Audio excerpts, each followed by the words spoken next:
Primera carta de Pedro, capítulo número 1. Vamos a leer desde el versículo 6 en adelante. Dice la palabra del Señor de la siguiente manera: en lo cual vosotros os alegráis, aunque ahora por un poco de tiempo, si es necesario, tengáis que ser afligidos en diversas pruebas, para que sometida a prueba vuestra fe, mucho más preciosa que, ¿qué dice?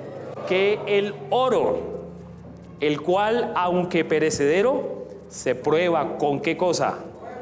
Con el fuego, sea hallada en alabanza, gloria y honra cuando sea manifestado Jesucristo. Que el Señor bendiga su palabra. Amén. ¿Usted sabía que nuestra confianza en Dios es más que el oro? ¿Sí lo sabía? ¿A cuánto les gustan las joyas preciosas? Las joyas de oro. ¿Sí? Me llama la atención que en este pasaje la confianza en Dios se compara con el oro. Mucha gente dice tener fe. Si usted le pregunta a cualquiera de nosotros, todos tenemos fe. Y si uno va a la calle o se para en una esquina y le pregunta a todo el que va: ¿usted tiene fe que le va a ir bien este año? La persona, ¿qué le va a decir? Claro que sí, hay que tener mentalidad positiva. Es decir, si uno le pregunta a la gente: ¿usted tiene fe? Todos van a decir: sí, yo tengo fe en que todo me va a salir bien. La pregunta que nos hace o que nos desafía esta palabra no es si tenemos fe o no, porque todos tienen fe. El problema es sobre quién o sobre qué cosa colocamos nuestra fe. Jesús dijo: si tuvieras fe como un grano de mostaza. Y cuando Él estaba hablando de la fe aquí, estaba hablando de la fe en el Hijo de Dios. Y la fe en el Hijo de Dios no necesita ser la superfe del año. Solo necesita enfocarse en Jesús. Hay gente que tiene fe en la plata.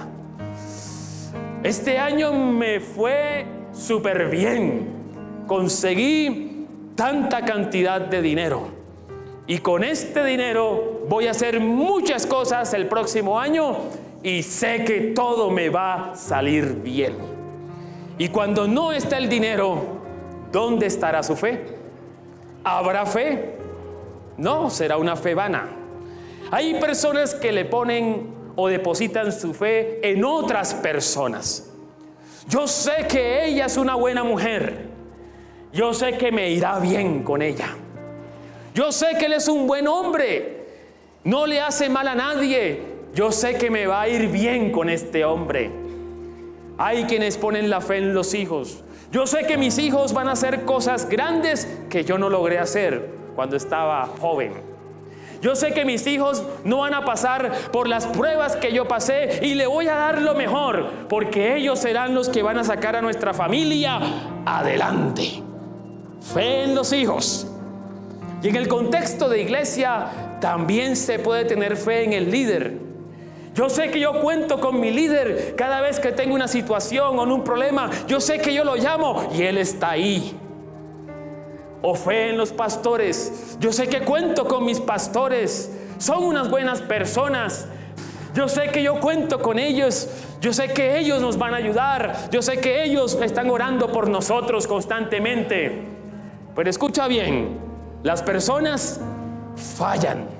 Y cuando las personas te fallan, y sobre todo aquellas personas en quienes usted le ha puesto fe, ¿qué va a pasar con su fe? Su fe se va a desvanecer. Su fe se va a desvanecer. ¿Qué pasa cuando ese hombre le falle? ¿Qué pasa cuando esa mujer le falle? ¿Qué pasará con su fe cuando esos hijos le fallen? O cuando sus líderes espirituales le puedan defraudar o no puedan responder a sus expectativas. Pero hay alguien que no falla. Hay alguien que es la roca de nuestra fe. Y su nombre es Jesucristo nuestro Señor. Cuando este texto o esta carta fue escrita para una comunidad de creyentes como usted y yo, de gente que tenía fe como usted y yo, pero que estaba pasando por adversidades, estaba pasando por persecuciones. Si usted lee los primeros versículos de este capítulo, allí se habla a los que están expatriados, a los que están dispersos, a los que están exiliados. Así que cuando sucedió esto en la vida de aquellas personas que profesaban a Cristo y que comenzaron a experimentar persecuciones, vino una pregunta que tú y yo siempre nos hacemos. ¿Y por qué ahora que estoy juicioso? ¿Por qué ahora que estoy dispuesto a hacer la voluntad de Dios, no salen las cosas como bien? No salen las cosas como yo esperaba. ¿Por qué tanta prueba? ¿Por qué tanta persecución? Si ahora que estoy juicioso, ¿por qué no veo ahora que todo me salga bien? Dice, sepan ustedes, aquellos que han puesto su confianza en Dios, sepan y tengan en cuenta 3 cosas que quiero hablar en esta mañana. Primero, que nuestra fe será probada. Y será probada como un material precioso que se llama oro. Oro. Una vez estaba en el Museo de los Niños y en ese momento había una exposición sobre el hombre y sus viajes al espacio. De todo eso que vi allí, me llamó la atención una cosa. Me llamó la atención el traje de los astronautas, el traje que actualmente usan. A mí me llamó la atención una cosa. Resulta que en el casco y en la pantalla que tienen aquí para proteger los ojos y el casco que tienen para que no se salga el oxígeno y puedan navegar en el espacio, esa parte delantera, la pantalla, era de color amarillo brillante. Y la persona guía que estaba allí dijo, esta pantalla es de oro, de oro.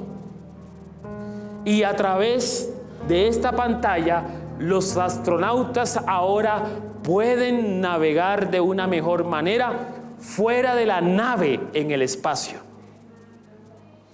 Entonces pregunté, ¿y por qué de oro? Porque el oro es el único material que puede resistir los rayos directos del sol en el espacio y que no permiten que esos rayos entren y dañen la visión del astronauta. Y eso a mí me llamó la atención, porque inmediatamente vino a mi mente todas las referencias que hay sobre el oro que hay en la palabra. Y comencé a investigar sobre el origen del oro. El oro es un material de origen extraterrestre. No nació en la tierra, viene del espacio. Y es producto de la muerte de una estrella. Una estrella, cuando va a morir, cuando se va a autodestruir, es decir, cuando va a dejar de brillar, comienza a experimentar una serie de reacciones químicas. Esa estrella se convierte en una supernova, una masa amorfa más gigante que el Sol, y esta supernova comienza a autodestruirse y de pronto sucede una colisión de neutrones, electrones, y que dispersan por todo el espacio bajo la forma de este material llamado oro. Y así es como el oro se encuentra impregnado en la tierra, en los ríos de este territorio. Y cuando yo indagaba sobre esto, pensaba en lo siguiente: o sea que el oro, ese material tan precioso, tan resistente al fuego, es producto de la muerte de una estrella. La respuesta que hallé fue sí. ¿Sabe que nuestra fe es más preciosa que el oro? ¿Sí sabía eso? Pero nuestra fe en Dios, escucha bien esto, la única manera de saber si tal joya o tal prenda es oro es a través de un proceso de prueba. Hay muchos métodos, pero dicen los expertos que el método más eficaz se llama el encendedor. Usted toma una prenda de oro y póngale un encendedor, levante la llama, y si se pone de color negro, uy, Echeverry, como que me engañaron. Pero si esa prenda de oro permanece intacta en su color e inclusive en su textura a cierta temperatura, se dice que eso es de oro puro, oro purificado. Yo siempre digo que es en las pruebas, es en la adversidad donde realmente aflora la fe del cristiano. Porque hay gente que cuando le sigue y pone su confianza en el Señor y está en el camino del Señor, cuando vienen las pruebas, ¿qué hace? Abandona el camino, naufraga, muere en el intento. Tal vez su fe no estuvo colocada en el Señor. Tal vez le tuvo más fe a las señales, a los milagros, y no tanto en el Señor que hace los milagros. ¿Por qué el Señor permite que las pruebas lleguen a la vida de aquel que ha determinado poner su confianza en Él? Porque Él quiere sacar lo mejor de nosotros. Tenemos que tener claro, primer llamado de esta palabra: nuestra confianza en Dios será ¿qué? Probada, tarde o temprano. Así que cuando estemos transitando por los desafíos, por las metas, los proyectos que hemos trazado para este año, y de pronto observemos que la adversidad, que las dificultades llegan, que las crisis llegan, no hay por qué temer. Es que estamos enfrentando la prueba de fuego de nuestra vocación de fe en el Señor. Por lo tanto, tenemos que tener claridad sobre esto. Nuestra fe en el Señor, nuestra confianza en Dios será probada. Hermanos y hermanas, nuestra vocación de fe no es una competencia. ¿Quién llega primero? Lo que quiere el Señor es que todos lleguemos. ¿Cómo? No sabemos, pero que todos lleguemos hasta que tengamos la imagen de Jesucristo. En la prueba, ¿qué demanda el Señor? Paso constante. En la prueba, ¿qué demanda el Señor? Perseverancia. En la prueba, ¿qué demanda el Señor? Fidelidad. Ciertamente dice la Escritura: el justo por su fidelidad vivirá.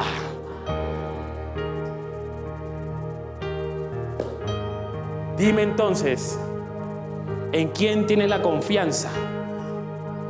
¿En quién has depositado la confianza? El segundo llamado que nos hace esta palabra nos dice: señores, sepan ustedes que la confianza que han depositado en el Señor será probada como el oro. Pero nos dice: Pero sepan que esa prueba de fuego no es para siempre. Sepan que habiendo pasado la prueba, entonces tendrán una fe más valiosa que el mismo oro. Nuestra confianza en el Señor es una confianza para la vida eterna. Y desde el momento en que hemos determinado que ya no voy a estar confiando más o colocando mi esperanza en los hombres, en las familias, en los hijos, en el esposo, en la esposa, sino que mi mirada y mi confianza ahora está en el Señor, hemos determinado no solamente nuestra vida presente, sino nuestra vida eterna. Nuestra vida eterna. Nuestra confianza debe estar en el Señor. Aleluya. Los desafíos de la vida, cuando uno los enfrenta de una manera correcta, hacen que uno desarrolle un mejor carácter. Dice el Salmo 46, Dios es nuestro amparo y nuestra fortaleza. ¿Pero en qué momento?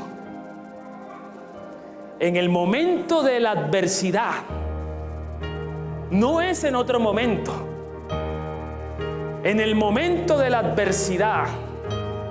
Y por eso el salmista reza y dice: aunque la tierra sea removida y Monserrate sea trasladado a la costa caribe, yo estaré con una confianza anclada en el Señor. Por tanto, no temeré. Cuando pienso en esto, recuerdo aquel pasaje que he predicado 2 y 3 veces aquí, en el cual Jesús invita a sus discípulos a navegar a la otra orilla. Y los invita a navegar de noche. Y los que saben de este tema de la navegación, ¿qué es mejor, navegar de día o de noche? De día, porque de día contamos con la visión del horizonte, podemos ver el horizonte, qué pasa, hay un mejor sentido de orientación. Pero de noche, lo único que tenemos son las constelaciones, la luna, el reflejo de la luna. Pero ¿qué hay cuando viene una tormenta, una tempestad como la que sufrieron los discípulos?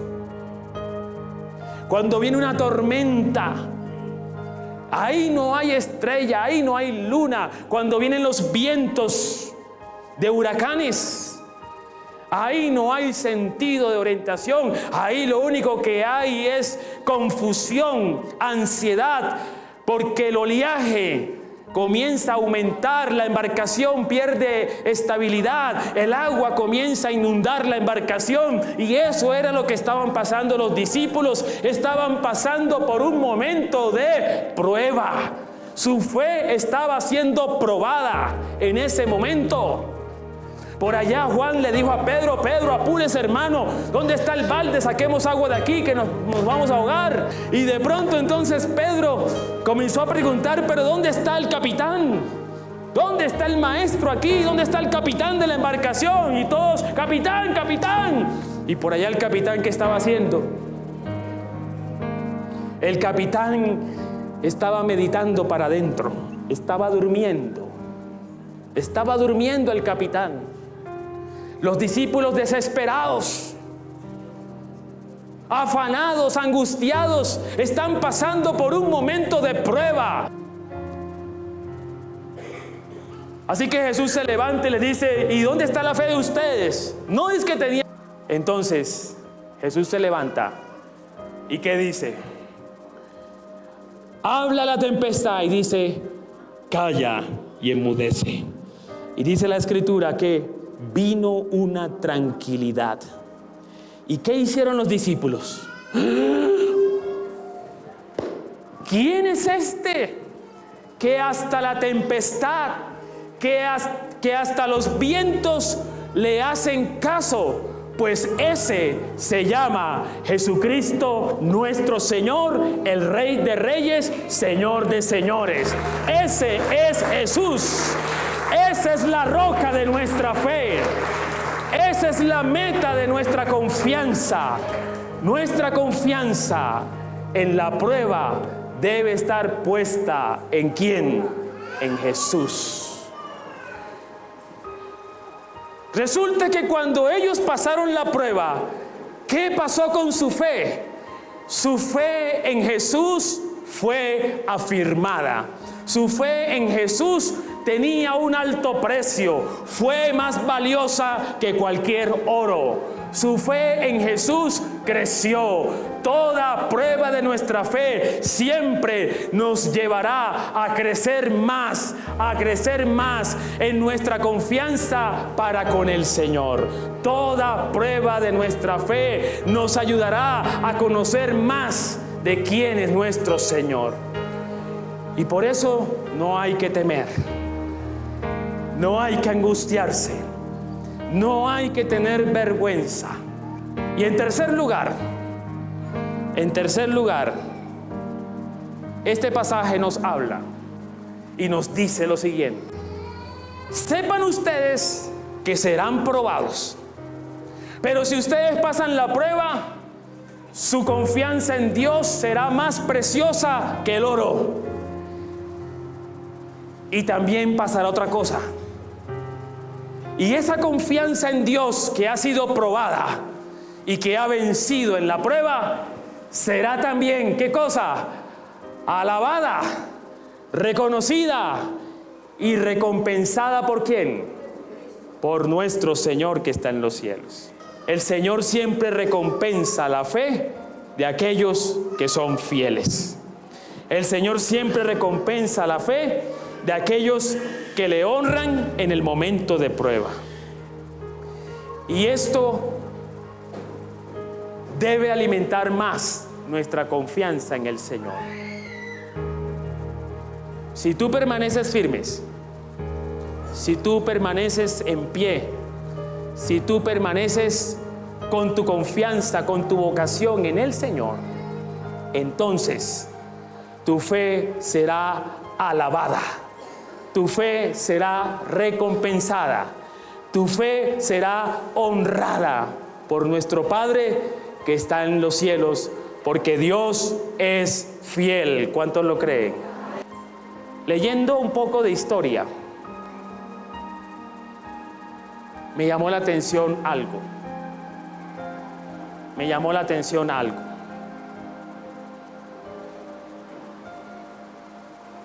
En 1939, las tropas de la Unión Soviética, hoy de Rusia, donde va a ser el Mundial, llegaron e invadieron los estados bálticos.